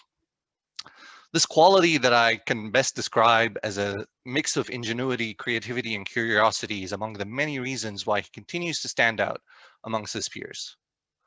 I'm also going to take a second here to tip my hand here and show you a glimpse of the inner workings of every faculty member's most guarded secret, the recommendation letter. I was fortunate enough to write one for Trevor earlier this year, and in the interest in saving some of my time and yours, I thought I'd share this excerpt with you. Trevor is perhaps one of the most personable students that I've had the pleasure of teaching, both at BCC and before that at Tufts University. He's amiable, social, and respectful, all while maintaining a seemingly insatiable curiosity to know more about the world around him. That is balanced by the knowledge that he's accumulated in life and his pragmatism. I have no doubts of Trevor's growth and success potential in his career. He's a brilliant candidate in need of an equally remarkable environment to excel. Now, Trevor will be leaving us, unfortunately, to attend Western New England University, as mentioned previously. And so on behalf of the engineering department, we wish him nothing but the best on his endeavors. I now leave the floor to Tom Carey, who will talk to you about the respiratory care program. Thank you. Just got to remember to hit the unmute button. Hi, I'm Thomas Carey. I'm Program Director of Respiratory Care Program. And on behalf of Maggie Goss and I, we would like to congratulate Sarah Pepe on receiving the Respiratory Care Program Award. Sarah and I, we go back about 3 years. Sarah was in my A&P class. And one day after class, I mentioned, hey, Sarah, what do you think about respiratory care? I don't know. She looked into it and she thought it over and yeah, I think I gave it a shot. And Sarah's probably thinking, oh my God, what did I get myself into? But the thing is, I knew Sarah could do it. You know, the respiratory care program, yeah, it is very intense, but I knew she could do it. Just knowing her work ethic, I knew she would do well and be a very, incredible respiratory therapist. And then when she started the program, Sarah she hit the ground running. And working with, Maggie Goss, Maggie is her essentially a respiratory care mentor, and Maggie does the respiratory specialty courses. But Sarah's thriving in the program. She's doing very well. She's a very smart young lady, very caring professional. She even volunteered at a local nursing home last, December, January, where I can't mention nursing home, but they were overwhelmed with a lot of COVID patients. And Sarah went to bat and kind of helped out with some very sick COVID patients. And then I'm going to get in big trouble for this one. But that's Sarah and her little outfit there. I don't know if you can see that or not. Say, there she is, right? But I think I know Sarah's going to be an incredible respiratory therapist. Upon graduation, she's actually got a job all lined up working at the Children's Hospital at Albany Medical Center. So she's already rock and roll. So congratulations, Sarah. Good job. Maggie and I are extremely proud of you. And keep up the good work. And I'd like to turn it over. I got to look at my little menu here. John Oskoff. Hi, John.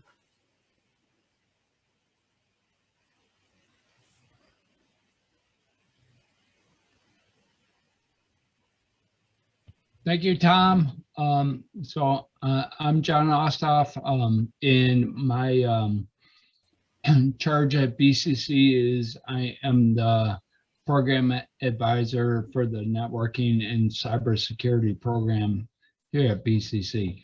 So what I would like to do is introduce Ben Proberman, who is getting the departmental award. And unfortunately, Ben couldn't make it today because he was busy. But Ben came to BCC and, he was just, just trying to look for another job, look for something different. And, sort of dove into the career of computer science. And so it's really cool. He just dove in, found out what it was about, and now he knows it. And that's so cool.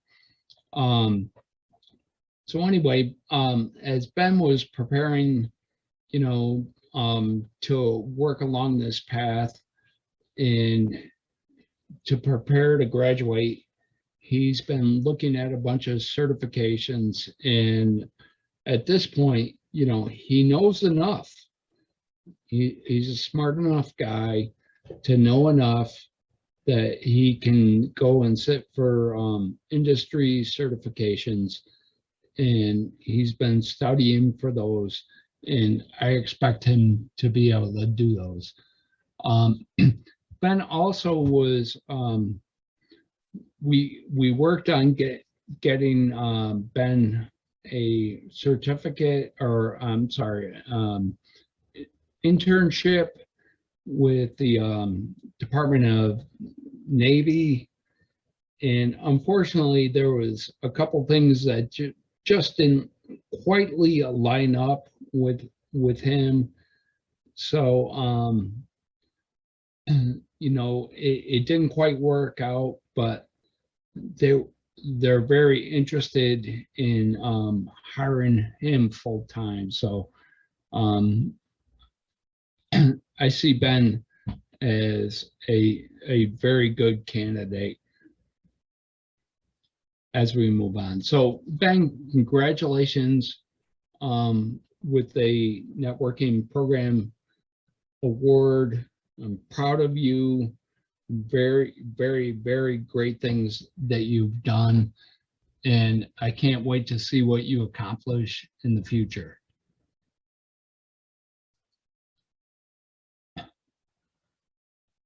And now I'm supposed to pass it off to Greg.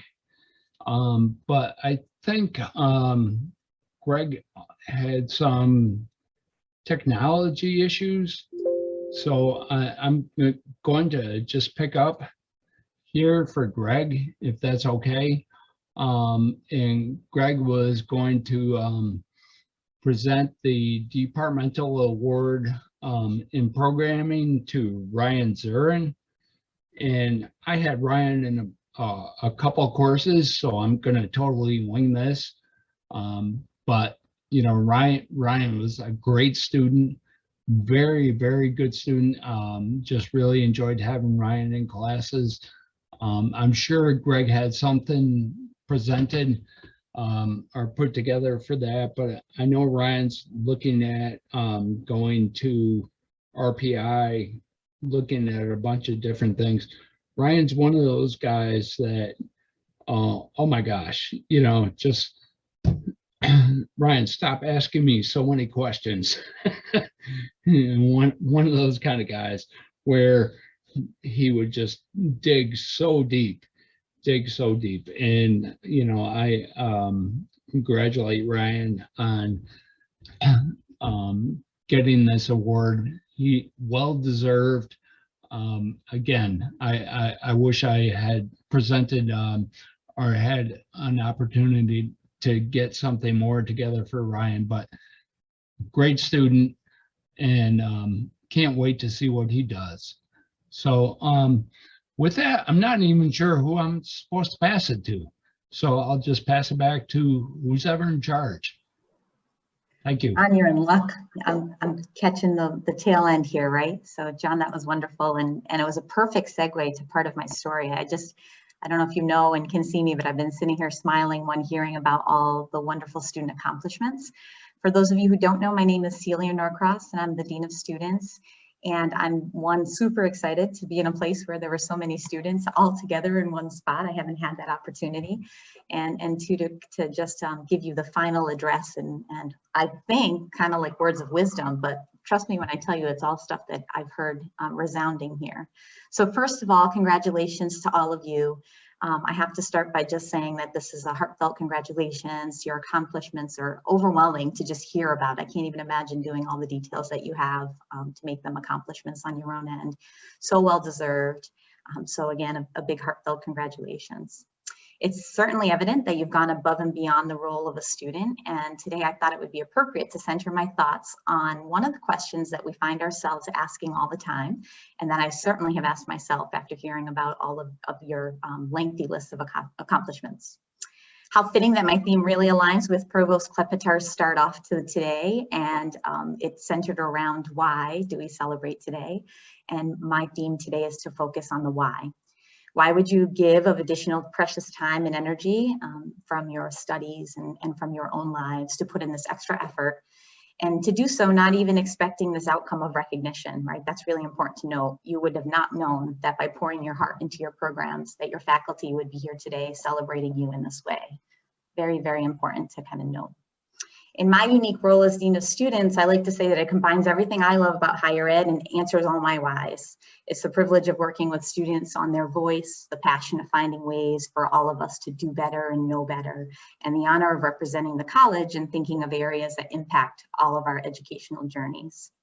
Today's presentations were an incredible account to the work completed, and please know that you are all my whys. So now I ask you to do a couple things with me. I want you to consider why. Making a difference in each and every one of your experiences is truly what makes me me. I kind of reflected that for you, my whys. And I'm guessing that maybe you answered to yourself the same when you were asked to consider your why. Perhaps it's just what makes you you. So I have 3 sons. For those of you who haven't heard stories about my wonderful children, you get to hear one today. Evan is my why, and Ryan, if you're still on, and I couldn't see if you were on earlier, but if not, this is recorded, so you'll get to see it after. But Ryan, you were like Evan. Everything was why when he was little. Why? Why is the sky blue? Why is a tree tall? Why is Vuvu, his grandfather, 90 years old? He really wasn't. He just probably looked old. So much so that Bill, my husband, and I would often look at each other, knowing that as good parents, we were supposed to answer the whys, but internally we were crumbling. Like, please, child, just stop asking why, and move on to the next topic. So finally, after a couple of years of the whys, of tolerating them, we finally blurted out, bad parenthood, right? We asked him, Evan, why do you keep asking why? What does it really matter? And he looked at us, and he was probably about 5.5, 6 years old. And in all seriousness, he said, well, how else am I supposed to learn if I don't ask why?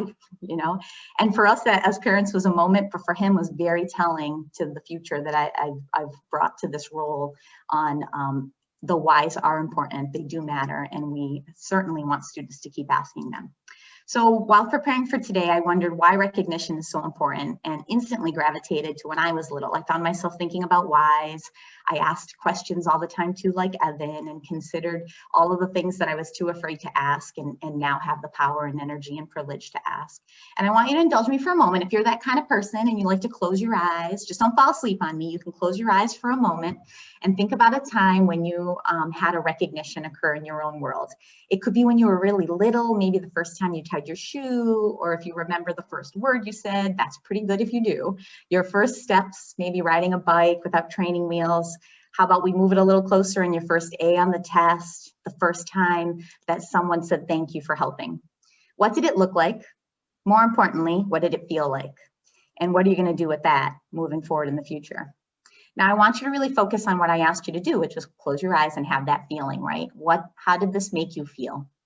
How did this make everything around you kind of come together in that moment? That, my friends, is the why. It's not for the praise or recognition alone that meant the most, and it was not the way you felt knowing, but how the words mattered and how your work mattered, and that impact that it had on you. Something so small that seemed so great in that moment. This feeling was empowering and made you crave for more and make you want to do more, see more, be more.